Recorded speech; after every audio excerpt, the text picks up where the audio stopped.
Armstrong அவர்களுடைய படுகொலை பற்றின குற்றப்பத்திரிகை வந்து தாக்கல் பண்ணியிருந்தாங்க. கிட்டத்தட்ட வந்து 5000 பக்கங்கள் அது இருந்துச்சு. அப்படிங்கும்பொழுது அருண் அவர்கள் வந்து கிட்டத்தட்ட 24 போலீஸை வந்து டிரான்ஸ்ஃபர் பண்ணியிருக்காங்க. அப்படிங்கும்போது இதெல்லாம் நம்ம வந்து எப்படி புரிஞ்சுக்கலாம்? திருவேங்கடத்தை நீங்கள் என்கவுண்டர் செய்கிற போதே இந்த வழக்கு ஊற்றி மூடிவிட்டது. இப்போ பகுஜன் சமாஜ் கட்சி என்ன சொல்லுது? காங்கிரஸ் இயக்கத்தினுடைய மாநில தலைவரை விசாரிக்கணும்னு சொல்லுது. ராகுல் காந்திக்கு கடிதம் எழுதுனா கடந்த முறை நம்ம பேசணும். இதுவரை அருண் வந்து அவர் தொடவே இல்லை. அறிவித்திருக்கிறது 5000 பக்கத்தினுடைய சுருக்க அம்சமாக. இப்போ நான் என்ன கேட்குறேன்னு சொன்னால், ஆர்த்ரா கோல்டு நிறுவனம் தொடர்ந்து குற்றச்சாட்டு எழுந்த நிலையில் ஆர்த்ராவை ஏன் நீங்கள் விசாரிக்கவே இல்லை? 90 நாட்களில் கொடுக்கணுங்கிறது கட்டாயம் ஒன்றும் கிடையாது. கொடுக்கணுங்கிறது இருக்குது, சட்ட விதி கொடுத்து ஆகணும். சரி, 90 நாளைக்குள்ள 88வது நாளைக்குள்ள நீங்கள் விசாரணை முடிச்சிட்டீங்க, மகிழ்ச்சி. அந்த விசாரணை நேர்மைத்தன்மையாக இருக்குது. யாரையோ காப்பாற்றுவதற்கான முயற்சி நடந்திருந்தால் அதை என்ன பண்ணுறது? இப்போ அருண் அவர்கள் வந்து 24 போலீஸை வந்து டிரான்ஸ்ஃபர் பண்ணியிருக்காங்க அப்படிங்கிறதையும் இந்த வழக்குக்குள்ளே அது சம்மந்தப்பட்டிருக்குங்கிற மாதிரி நம்ம எடுத்துக்கலாம்.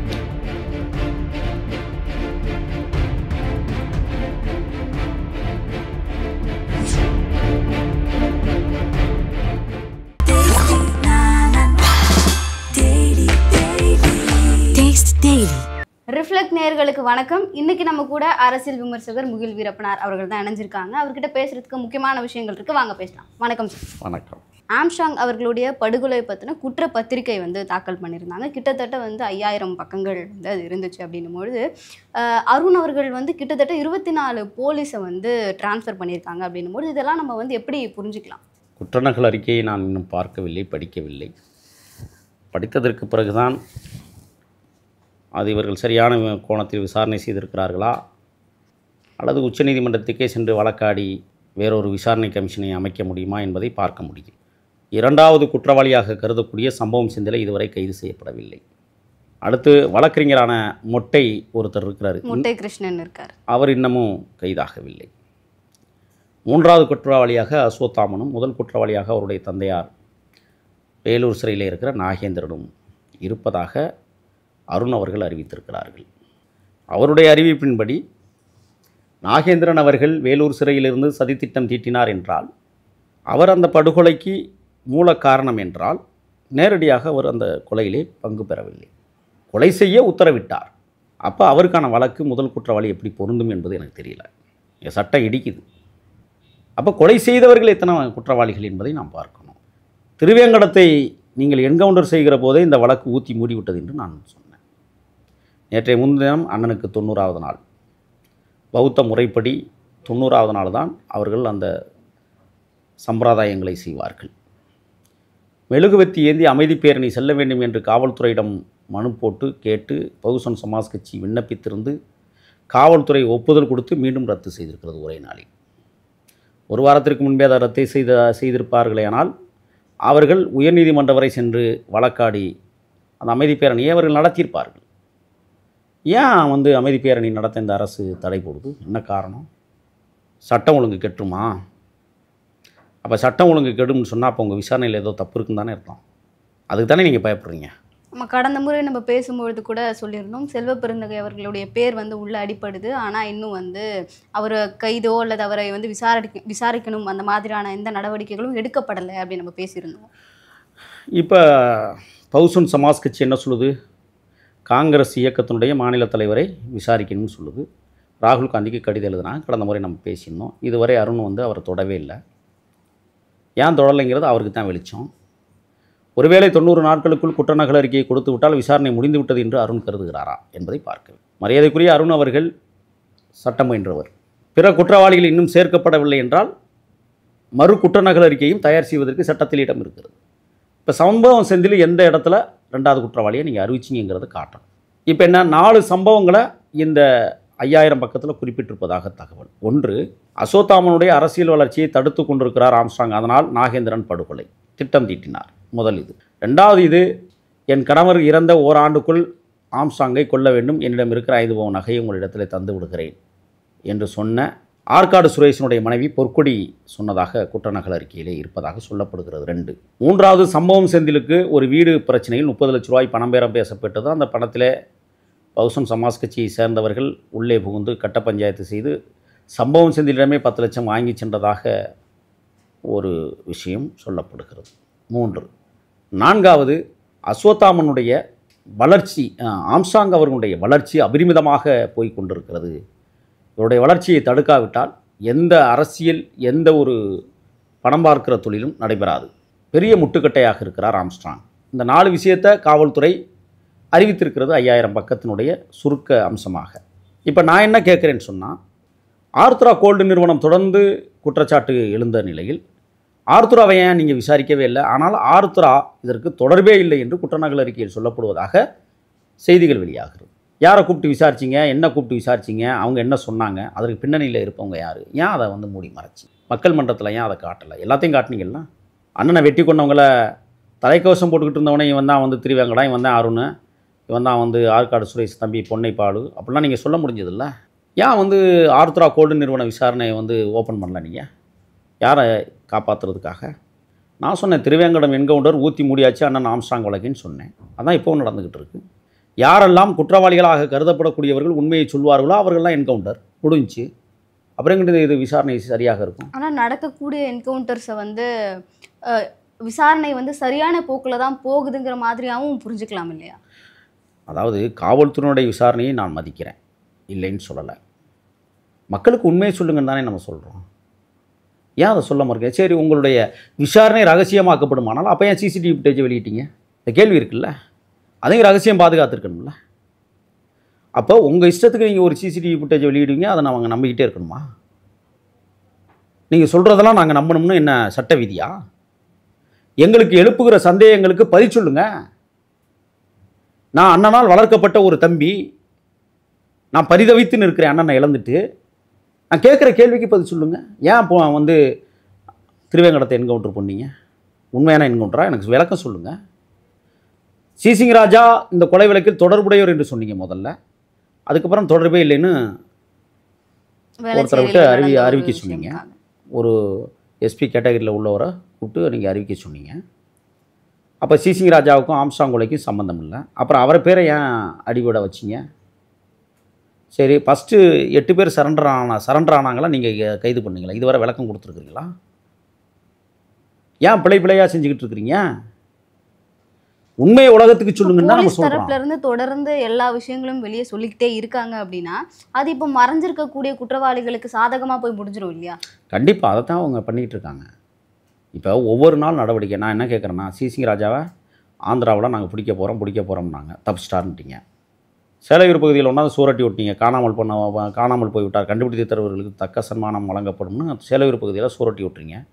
சூரட்டி ஒட்டி 3வது நாள் சிசிங் ராஜாவை நீங்கள் என்கவுண்டர் பண்ணுறீங்க. அங்கேருந்து பிடிச்சிட்டு இங்கே ஒன்றாவது என்கவுண்டர் பண்ணுறீங்க. எந்த அடிப்படையில் பண்ணீங்க? நான் கேட்குறேன்.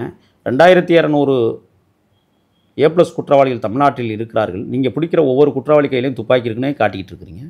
இப்போ 2200 A+ குற்றவாளிகள் கையிலையும் துப்பாக்கி இருக்குது. அப்போ 2200 துப்பாக்கி தமிழ்நாட்டில் புழக்கத்தில் இருக்குன்னு சொல்ல வரீங்களா? ஒத்துக்கிறீங்களா? அதை இல்லை, பட் துப்பாக்கி எங்கே இருக்குது, எங்கே விற்கிறாங்க அப்படிங்கிறது ஒருத்தவங்க 2 பேர் கையில் இருக்குங்கிறத வச்சு நம்ம ஒரு முடிவுக்கு வர வேண்டாம் அப்படின்னு சொல்லி போலீஸ் தரப்பிலிருந்து சொன்ன விஷயத்தையும் நம்ம பார்த்துருந்தோம் இல்லையா? இல்லை, நீங்கள் இப்போ நான் என்ன கேட்குறேன்னா, ககதவு பாலாஜிட்ட துப்பாக்கி இருந்துச்சுன்னு சொன்னீங்க. நீங்கள் சிசிங் ராஜாவிடையும் துப்பாக்கி இருந்துச்சு. நம்ம இப்போ அண்மையில் நடந்த என்கவுண்டரில் சொல்கிறோம். திருவேங்கடத்துக்கிட்டையும் துப்பாக்கி இருந்துச்சு. நீங்கள் பிடிக்கிற என்கவுண்டர் செய்யப்படுகிற ஒவ்வொருத்தருக்கும் துப்பாக்கி இருக்குது. அது இப்போ இம்போர்ட் பண்ணிலாம் கூட வாங்க முடியும் இல்லையா? அந்த மாதிரி கூட வாங்கியிருக்கிறது. அப்போ அரசு செயல்லேருந்து போயிடுச்சு, ஒத்துக்கிறீங்க தானே? உளவுத்துறை ஃபெயிலியர் ஆயிடுச்சு, ஒத்துக்கிறீங்க தானே? இதெல்லாம் கண்டுபிடிக்க துப்பு இல்லைன்னா அப்புறம் என்னத்துக்கு அந்த பதவி? இப்போது விசாரணை ஓரளவுக்கு சரியில்லை அப்படிங்கிற மாதிரியான பேச்சுக்கள் போகுது அப்படின்னா அது என்ன மாதிரி அப்போ சரியாக பண்ணியிருக்கலாம் அப்படின்னு நினைக்கிறீங்க? இல்லை, பிஎஸ்பி பகுஜன் சமாஜ் கட்சி செல்வ பெருந்தகையை கொலை செய்த அன்னைக்கே எங்களுக்கு சந்தேகம் இருந்ததுன்னு சொல்லி அந்த மாநில தலைவர் ஆனந்தன் அறிவித்திருக்கிறார். அப்போ ஆம்ஸ்ட்ராங்கை நீங்கள் ஏன் இன்னும் கூப்பிட்டு விசாரிக்கல? பாரதிய ஜனதா கட்சியினுடைய மாநில துணைத் தலைவரும் வழக்கறிஞர் சங்க தலைவருமாக இருந்த பால் கனகராசை கூப்பிட்டு விசாரிச்சிங்கல்ல? காங்கிரஸ் பேர் இயக்கத்தினுடைய மாநில இளைஞரணி தலைவர் அஸ்வத்தாமனை கைது பண்ணி சிறையில் அடைச்சி குண்டர் சட்டம் போட்டிருக்கிறீங்களா? நல்ல அணுகுமுறை. கிட்டத்தட்ட ஒரு 25 பேருக்கு இன்றைக்கி குண்டர் சட்டம் போட்டிருக்கீங்க. ஏன் போட்டிருக்கீங்க? வெளியில் உங்களை விட்டால் விசாரணை அல்லது சாட்சியம் கலைத்து போகும் அப்படிங்கிறதுக்காக நீங்கள் இப்போ குண்டாஸ் போட்டிருக்கீங்க. அவங்க குண்டாஸை வந்து இப்போ உச்சநீதிமன்றத்தில் போய் உடைக்கிறதுக்கு தயாராகிட்டு இருக்காங்க. நீங்கள் என்ன பண்ண போகிறீங்க? இப்போ பகுஜன் சமாஜ் கட்சி தரப்புல இருந்து செல்வ பெருந்தகை அவர்களை நாங்கள் விசாரணைக்கு கேட்டிருந்தோம் அப்படிங்கிற விஷயத்த அவங்க இப்போ சொல்லி தான் நம்மளால கேட்க முடியுது. ஆரம்பத்தில் அந்த மாதிரியான செய்தியை வந்து நம்மளால பார்க்க முடியல. அவங்க கேட்டாங்களா இல்லையாங்கிறத தாண்டி நம்மளால பார்க்க முடியல இல்லையா? அப்போ வந்து அவங்களே இப்போதான் கேட்டாங்களாங்கிற கேள்வி வருது இல்லையா? சந்தேகம் எப்போ வருகிறதோ அப்போ கேட்குறதுல தப்பு இல்லை. ஆனால் ஆரம்பத்திலே கேட்டிருந்தோங்கிற மாதிரி தானே அவங்க சொல்லியிருந்தாங்க. இல்லை, ஆரம்பத்தில் அவங்க வந்து சந்தேகப்பட்டவர்களை ரகசியமாக பேர் எழுதி அருணுடன் கொடுத்துருந்தாங்க. ஆனால் அருண் அவர்கள் அதை விசாரணைக்கு ஏன் எடுத்துக்கொள்ளவில்லை என்பதுதான் இன்றைக்கி புரியாத புதிராக இருக்கிறது. நம்ம சந்தேகிக்கிறோம், ஏன் நீங்கள் வந்து பால் கனகராசு விசாரித்த இடத்துல செல்வ பெருந்தகை விசாரிக்கக்கூடாதுன்னு தான் நம்ம கேட்குறோம். சந்தேகம் இருக்குல்ல, உண்மை கண்டறியும் கருவியை வைங்க. அந்த கருவியெல்லாம் எதுக்கு ஆயுத பூஷணைக்கு பூசப்படவா? இப்போது வந்து செல்வ பெருந்தகை அவர்கள் மேலே சந்தேகம் இருக்கா இல்லையா அப்படிங்கிற விஷயம் இவ்வளோ நாள் வெளியே தெரியாமல் இருந்துச்சு. இப்போ சந்தேகம் இருக்குங்கிறதே வெளியே தெரிஞ்சிடுச்சு. இப்போ வந்து போலீஸ் தரப்புல இருந்து விசாரிக்கலை அப்படின்னா அதுவே ஒரு பெரிய ஒரு நெகட்டிவாக போய் முடிஞ்சிரும் அப்படிங்கிற இடத்துல அவங்க கண்டிப்பாக வந்து குற்றம் இருந்துச்சு அப்படின்னா விசாரிச்சிருப்பாங்க இல்லையா? அவங்க விசாரிக்கல அப்படிங்கிறது ஒரு பெரிய விஷயமா பேசப்படுங்கிற காரணத்தினாலேயாச்சும் விசாரிச்சிருப்பாங்க இல்லையா? அவங்க என்ன நினைக்கிறாங்கன்னா, அதுக்குள்ளே நம்ம வந்து குற்றநகல் அறிக்கையை தாக்கல் பண்ணிடுவோம், அந்த வழக்கை இந்த நோக்கத்தில் கொண்டு போயிடலான்னு அவங்க நினைக்கிறாங்க. மறு விசாரணைக்கு உத்தரவிடுகிற போது மறைந்திருக்கிற குற்றவாளிகள் யாரோ அவங்க மீதும் குற்றநகல் அறிக்கை திருப்பியும் கொடுக்கலாம், தப்பு இல்லை. 90 நாளைக்குள்ள கொடுக்கணுங்கிறதான் கட்டாயம் கிடையாது. கள்ளக்குறிச்சி ஸ்ரீமதி மரணத்தில் வந்து கிட்டத்தட்ட 2 ஆண்டுகள் கழிச்சு தான் குற்றநகல் அறிக்கையில் பொய் அறிக்கையே கொடுத்தாங்க. இன்னும் பள்ளிக்கூடம் தீ வைத்து கொடுத்தப்பட்ட வழக்கில் இன்னும் குற்றநகல் அறிக்கை கொடுக்கல, வருஷம் 3 போகுது. அண்ணனுடைய கொலை வழக்கில் 90 நாளைக்குள்ள நாங்கள் வந்து சார்ஜிட்டை பண்ணுறோம் அப்படின்னு சொன்னால் ஏன் அவசரப்படுறீங்க? 90 நாட்களில் கொடுக்கணுங்கிறது கட்டாயம் ஒன்றும் கிடையாதே. கொடுக்கணுங்கிறதும் இருக்குது, சட்ட விதி கொடுத்து ஆகணும். சரி, 90 நாளைக்குள்ள 88வது நாளைக்குள்ள நீங்கள் விசாரணை முடிச்சிட்டிங்க, மகிழ்ச்சி. அந்த விசாரணை நேர்மைத்தன்மையாக இருக்க வேண்டும். யாரையோ காப்பாற்றுவதற்கான முயற்சி நடந்திருந்தால் அதை என்ன பண்ணுறது? இப்போ நீங்கள் கேட்குறீங்கல்ல கேள்வி, யாரையோ காப்பாற்றுறதுக்கான முயற்சி கூட இதில் நடக்கலாம் தானே? ஏன் நடக்கக்கூடாது? ஏன் அவசரப்படுறார் அருண்? இப்போ நம்ம இந்த மாதிரியான ஒரு ஆங்கிள்லையும் யோசிக்கணும் இல்லையா? இப்போ அஸ்வத்தாமன் அவர்கள் வந்து காங்கிரஸில் ஒரு முக்கிய பிரமுகராக இருக்கக்கூடிய ஒரு ஆள் தான். அப்படி இருக்கும்பொழுது காங்கிரஸில் இருக்கக்கூடிய ஒரு ஆளை தான் வந்து ஒரு A3-ஆவே அனௌன்ஸ் பண்ணுறாங்க. அவங்க அப்பா வந்து A1-ஆ இருக்காரு அப்படின்னும்பொழுது இவ்வளோ பெரிய ஒரு செயலை பண்ணுறவங்க வந்து ஏன் செல்வ பெருந்தகை அவர்கள் உண்மையான குற்றவாளியாக இருந்திருந்தால் அரெஸ்ட் பண்ணியிருப்பாங்க இல்லையா? ஏன் இருந்திருக்கக்கூடாது? ஏன் காவல்துறை அவரை காப்பாற்றக்கூடாது? அப்படி ஒன்று இருக்குல்ல. இப்போ ராமஜெயம் கொலை வழக்கில் இப்போ அவர் தரப்புல இருந்து இல்லை, ராமஜெயம் கொலை வழக்கில் நீங்கள் யாரையும் காப்பாற்றிட்டு தானே இருக்கீங்க. ஊரறிந்த விஷயம் சசிகலா விசாரிக்கணும்னு சொல்லி இதுவரை கூப்பிட்டு விசாரிச்சிருக்கீங்களா? இல்லை தானே. மக்கள் பேசுனாங்கல்ல, ராமஜெயம் கொலை வழக்கில் சசிகலா உடன்பட்டுருக்கிறாருன்னு சொன்னாங்கல்ல. திண்டுக்கல் மோகன்ராம் தான் வந்து கொலையை செஞ்சுட்டு போனான்னு சொல்லி அவரையும் கூப்பிட்டு விசாரிச்சிங்க, அவருக்கும் உண்மை கண்டறிவிங்கிறவியெல்லாம் வச்சிங்கல்ல. இப்போ இவருக்கும் வைங்க. என்ன மோச்சம் போகுது உங்களுக்கு? ஏன் பயப்படுறீங்க? ஏன் தயங்குறீங்க? தமிழ்நாடு அரசு உங்களுக்கு வந்து கட்டுப்பாடு போட்டிருக்கா? ஒரு கொலையை மறைப்பதற்கும் ஒரு கொலையை இல்லாமல் ஆக்குவதற்குமான தகுதியும் திறமையும் காவல்துறைக்கு தான் இருக்குது. அனைத்து அதிகாரங்களும் அவர்களுக்கு கொடுக்கப்பட்டிருக்கு. நான் பேசிகிட்டு இருக்கிறேன், நான் பேசிகிட்டு இருக்கும்போதே நான் பேசுனது குற்றம் சொல்லி என்னை கைது பண்ணுவதற்கு கூட அவங்களுக்கு அதிகாரம் கொடுத்துருக்கு.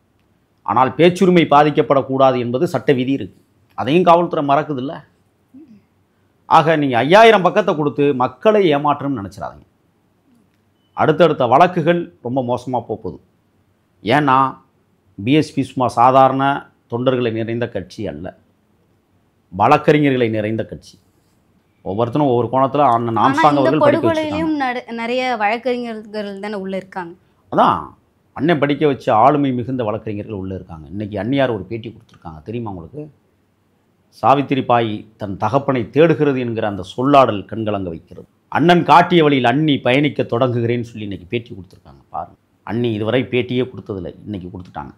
அவர்கள் குற்றம் சாட்டுறாங்க. இந்த அரசும் துணை நிற்குமோ எனது கணவர் கொலையில் என்கிற சந்தேகத்தை எழுப்புறாங்க. அப்போ என்ன இருக்குது? கணவனை இழந்த ஒரு துணையை இந்த அரசின் மீதே சந்தேக பார்வை கொள்கிறார் என்றால் அப்போ அரசு எந்த போக்கில் இந்த வழக்கை நடத்தி கொண்டிருக்கிறது என்பதை நான் கேட்க விரும்புகிறேன். இப்போ அருண் அவர்கள் வந்து 24 போலீஸை வந்து டிரான்ஸ்ஃபர் பண்ணியிருக்காங்க அப்படிங்கிறதையும் இந்த வழக்குக்குள்ளே அது சம்மந்தப்பட்டிருக்குங்கிற மாதிரி நம்ம எடுத்துக்கலாம். டிரான்ஸ்ஃபர் என்பது என்னம்மா? பணியிட மாற்றம். அது என்ன? அது ஒரு பெரிய வேலை இல்லையா? கோயம்பேட்டில் வேலை செய்கிறவன் திருமங்கலத்தில் போய் வேலை செய்ய போகிறாங்க, அதில் என்ன இருக்குது? இல்லை, பட் இங்கே நடக்கும்பொழுது இங்கே இருந்தவங்களை வந்து மாற்றிருக்கலாமா? அதெல்லாம் ஒன்றுமே கிடையாது. நான் நல்லா தெரிஞ்சுக்குங்க.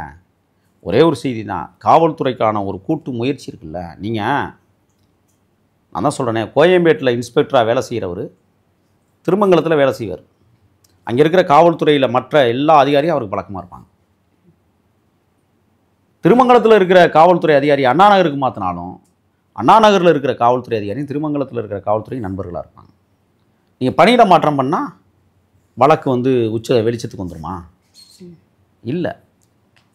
இது வந்து மக்களை வந்து என்ன செய்கிறீங்கன்னா, நீங்கள் ஒரு விதமான புதிருக்குள்ளே கொண்டே வைக்கிறீங்க. மக்கள் வந்து ஏமாந்துட்டு இருக்கிறாங்க. நீங்கள் என்ன நினைக்கிறீங்க? நாங்கள் இதெல்லாம் செஞ்சால் மக்கள் நம்பி விடுவார்கள். இவங்கெல்லாம் மாற்றுறதுனால வேறு மாற்றம் வரப்போகுது. என்ன மாற்றம் வரப்போகுது? இரவு 10 மணிக்கு மேலே சாராய கடையில் போலீஸ் 2 போய் கையை கட்டி 2 மணி வரைக்கும் காத்துக்கிட்டு இருந்துட்டு சாராய கடையை பாதுகாத்து அவன் கொடுக்குற கட்டிங்க வாங்கத்தான் போகுது. விடிய விடிய சரக்கு ஓட்டுவான், இவனு விடிய விடிய பாதுகாப்பு கொடுப்பான். வேறு என்ன மாறப்போகுதுன்னு நீங்கள் நினைக்கிறீங்க? சாலை ஓரங்களில் இருக்கிற அரவாணிகளை என்றைக்காவது நீங்கள் தடுத்து நிறுத்திங்களா? கேட்டால் என்ன சொல்லுவான்? ஐயோ அதுகிட்ட போய் பேச முடியாதுப்பா, அப்படியே தூக்கி காட்டுதுன்னு சொல்கிறீங்க. வெக்கமா இல்லை இந்த மாதிரிலாம் சொல்கிறதுக்கு? சட்டம் ஒழுங்கை பாதுகாப்பது யார்? ஆக காவல்துறை நீங்கள் வந்து இன்ஸ்பெக்டர்களை அல்லது வந்து டிஎஸ்பியை அந்த மாதிரி கேட்டகரியில் இருக்கிறவங்களை நீங்கள் மாற்றிட்டா உடனே சட்டம் ஒழுங்கு சரியாயிருங்கிறதெல்லாம் தப்பு கணக்கு. அது சும்மா பம்மாத்து வேலைகளை நீங்கள் செய்து கொண்டிருக்கிறீர்கள். மக்களை நம்புவதற்காக, மக்களை முட்டாளாக்குவதற்காக நீங்கள் செய்து கொண்டிருக்கிறீர்களே ஒழிய வேற ஒன்றும் இல்லை. அஸ்வத்தாமன் அவர்கள் வந்து A3 இருக்கிறாரு, நாகேந்திரன் அவர்கள் வந்து A1 இருக்காரு. ஆனால் பார்த்தா இவங்க 2 பேர் வந்து தந்தை மகன். அஸ்வத்தாமன் அவர்கள் தான் வந்து இந்த மாதிரி எனக்கு அந்த இடத்துல ஒரு முக்கியத்துவம் வந்து குறையுது அப்படிங்கிற காரணத்தினால அவரை வந்து எங்கள் அப்பா கிட்ட சொல்லி கொல்ல சொன்னேன் அப்படிங்கிற விஷயத்த சொல்லியிருந்தார். அப்போ கணக்குப்படி A1 A2 வந்து இவங்க தான் வந்திருக்கணும் இல்லையா? நடுவில் சம்போ செந்தில் அப்படிங்கிறவர் வந்து A2 வந்திருக்கிறாரு அப்படிங்கிறத நம்ம எப்படி எடுத்துக்கணும்? 4 விதமாக அந்த அறிக்கை சொல்கிறாங்கல்ல. அஸ்வத்தாமன் வளர்ச்சி பிடிக்கலை, அஸ்வத்தாமன் வளர்ச்சி வந்து தடுக்கப்படுது, ஆம்ஸ்ட்ராங்கினுடைய வளர்ச்சி இவங்களுக்கு பிடிக்கலை, அதனால் இவங்க வந்து போட்டாங்க அப்படிங்கிற ஒரு காரணம் சொல்கிறாங்க. 2வது காரணம், சம்பவம் செந்தில் இதில் உள்ள நுழையிற காரணம் என்ன? அவருடைய வீட்டு பிரச்சனை. அவங்க அப்பாக்கிட்டே போய் 30 லட்சம் பேரம் பேசினாங்க, 10 லட்ச ரூபா அவங்க கொடுத்தாங்க. பிஎஸ்பி மற்ற அதாவது ஆம்ஸ்ட்ராங்கன்னு இல்லை, ஆம்ஸ்ட்ராங் கட்சியில் இருக்கிறவங்க 10 லட்சம் வாங்கிட்டு வந்துட்டாங்க. அந்த பகை இருந்துச்சுன்னு சொல்லி தான் A2 அவரை கொண்டு வந்திருக்கிறீங்க. அதாவது திட்டம் தீட்டியது A1, எல்லா டீமே ஒருங்கிணைச்சது A3. A2 இடையில வந்து சம்பவம் செந்தில் 10 லட்சம் வாங்கிட்டான், அந்த பகை, அதனால் நான் போடணும்னு முடிவு பண்ணேன் அப்படிங்கிறத A2 கொண்டு வந்திருக்காங்க. இந்த கொலை 4 விதமாக வந்து பேசப்படுகிறது. எனக்கு தெரிஞ்சு இந்த 4மே திரைக்கதை போல் இருப்பது போல தான் தோணுது. 4மே திரைக்கதை தான். எதனால் உங்களுக்கு இதன் மேலே ஒரு நம்பகத்தன்மை வரலைன்னா அதுக்கு காரணம் சிபிசிஐடி வந்து எந்த விசாரணையை தெளிவாக பண்ணியிருக்கு? வேங்கவேலில் இதுவரை ஒரு குற்றவாளியாவது கைது செஞ்சுருக்கா? கனியாமூர் ஸ்ரீமதியினுடைய மரணத்தில் புதைந்து இருக்கிற மர்மங்களை வெளிச்சத்துக்கு கொண்டு வந்துச்சா? 2மே சிபிசிஐடி தானே. அங்கே இல்லாத இங்கே மட்டும் எப்படி வந்துடும் நான் நினைக்கிறேன். இப்போ இந்த வழக்கு வந்து சம்பவம் செந்தில் அவரை பிடிக்கிறத நோக்கி தான் போயிட்டுருக்கு அப்படின்னும்போது இப்போ வரைக்கும் அவர் எங்கே இருக்காரு அப்படிங்கிற க்ளூ கூட கிடைக்கல அப்படின்னும்போது அவர் எப்படி நெருங்குவாங்க, பிடிப்பாங்கங்கிறது பற்றி என்ன நினைக்கிறீங்க? எந்த நாட்டில் போய் இருந்தாலும் இன்டெலிஜென்ஸ் சர்வதேச காவல்துறை அணுகி கைது செய்வது வழக்கம். அப்போ சர்வதேச காவல்துறையும் சம்பவம் செந்தில் விஷயத்தில் ஃபெயிலியரா? அப்போ உங்களோட நான் என்ன கேட்குறேன்னா, 2022 தன் மனைவியுடன் கூடிய ஒரு புகைப்படத்தை காவல்துறை இன்றைக்கி வெளியிட்டிருக்குல்ல. 2022 அவர் பெரிய குற்றவாளியாக தானே காவல்துறை தேடிக்கிட்டு இருந்துச்சு. இப்போ பொண்டாட்டியோட ஃபோட்டோ எடுக்கும்போது காவல்துறை ஃபெயிலியர்னு ஒத்துக்கிறீங்களா? சொல்லுங்கள். என்னை பொறுத்தவரை ஒரு சந்தேகம் இருக்கிறது. தமிழகத்தில் மிகப்பெரிய அரசியல் ஆளுமையின் துணையோடு தான் சம்பவம் செந்தில் தமிழ்நாட்டுக்குள்ளேயே பதுங்கியிருக்க வாய்ப்பு இருக்குன்னு நான் கருதுகிறேன். அந்த அரசியல் ஆளுமை யார் அப்படிங்கிற மாதிரியான அது நான் பிறகு நம்ம சொல்லுவோம், காலம் வரும்போது சொல்லுவோம். எனக்கு சந்தேகம் இருக்கிறது என்பதை நான் சுட்டி காட்ட விரும்புகிறேன். சம்பவம் செந்தில் வந்து வேறு எங்கேயும் போயிருக்க வாய்ப்பு இல்லை. தமிழ்நாட்டில் ஒரு அரசியல் ஆளுமை. அஸ்வத்தாமன் அப்படிங்கிறவரே ஒரு பெரிய ஆளுமையாக தான் பார்க்கப்படுறாரு அப்படின்னும் பொழுது அவரே பிடிச்சிட்டாங்க அப்படின்னும் பொழுது அதை விட உயர்ந்தவர் யார் வந்து இவருக்கு பாதுகாப்பு கொடுத்துட முடியும்? ஆளுங்கட்சியில் அமைச்சராக இருக்கிறவங்களுக்கு கூட பாதுகாப்பு கொடுக்கலாம் தானே, வாய்ப்பு இருக்குல்ல. அமைச்சருங்கிற அதிகாரத்தை பயன்படுத்தி அதிகார துஷ்பிரயோகம் செய்து ஒரு கொடூர குற்றவாளியை தன் கட்டுப்பாட்டுக்களை வச்சு பாதுகாக்கிறதுங்கிறது ஏன் பாதுகாக்க முடியாது? அவர் காவல்துறைக்கே வந்து போங்க பார்த்துக்கலாம் அப்படின்னு சொல்கிற இடத்துல இருக்கிறவர் பாதுகாத்தா நீங்கள் என்ன பண்ணுவீங்க? ஆனால் அருண் அவர்கள் பதவி ஏற்கும்போதே சொல்லியிருந்த விஷயம் என்னன்னா, இதுக்குள்ள வந்து அரசியல் தலையீடுகள் எதுவும் வரக்கூடாது, என்ன வந்து இது பண்ணக்கூடாது, கேட்குற கேள்விகளுக்கு வந்து ஒரு முரணான பதில் எதுவும் வரக்கூடாதுங்கிறதெல்லாம் சொல்லி தானே அவர் பதவியே ஏற்றார். பதவி ஏற்கிறது சிறப்புக்குரியது தான். அதுக்கப்புறம் வந்து அதான் நான் கேட்குறேன், ஏன் செல்வ பெருந்தகை நீங்கள் வந்து என்ன விசாரிக்கல? ஏன் ஆருத்ரா கோல்டு நிறுவனத்தை விசாரிக்கல? அது அரசியலுங்கிறதுனால நீங்கள் கண்டுக்காமல் இருக்கிறீங்களா? இருக்குல்ல, ஆருத்ரா கோல்டு நிறுவனத்தில் பிஜேபி முழுக்க இறங்கி நிற்கிது, அண்ணாமலை நிற்கிறாரு, அதனால் அதை விசாரிக்கலை. செல்வ பெருந்தகை மாநில தலைவர், அதனால் விசாரிக்க காரணமே வந்து அஸ்வத்தாமன் அவர்கள் வந்து நான் தான் வந்து எங்கள் அப்பா கிட்ட சொல்லி கொல்ல சொன்னேங்கிறது தான் காரணமாகவே சொல்லிட்டாங்க. அப்படின்னும்பொழுது இதுக்குள்ளேயும் வந்து ஆருத்ரா கோல்டுக்கு எந்த ஒரு சம்மந்தமும் வரல இல்லையா? இல்லை, அதைத்தான் இப்போ சிபிசிஐடி என்ன சொல்கிறாங்கன்னா, ஆருத்ரா கோல்டு நிறுவனம் இதில் தலையிடலைன்னு சொல்கிறாங்க. அஸ்வத்தாமன் வந்து எல்லா உண்மையிலையும் சொல்லிட்டாருன்னா எப்படி வந்து செல்வ பெருந்தகை சொல்லாமல் இருப்பார்? அவருக்கு தலைவரே அவர் தானே. அப்போ அஸ்வத்தாமன் பேச்சை நம்புகிற சிபிசிஐடி ஏன் செல்வ பெருந்தகை விஷயத்தில் நம்பலை? இந்த கேள்வி இருக்குல்ல. அதனால் இந்த வழக்கை தீர விசாரிக்க வேண்டும், மறு விசாரணைக்கு உத்தரவிட வேண்டும் என்பது போல தோன்றுகிறது. பார்க்கலாம், 5000 பக்கத்தை படித்து நமது வழக்கறிஞர்கள் முடித்ததும் நமக்கு சொல்லுவார்கள். பிறகு நம்ம அதை பற்றி பேசலாம். தொடர்ந்து நீங்கள் வந்து எங்கள் கூட நிறையா தகவலை பகிர்ந்துக்கிட்டீங்க. உங்கள் நேரத்துக்கு ரொம்ப நன்றி சார். நன்றி.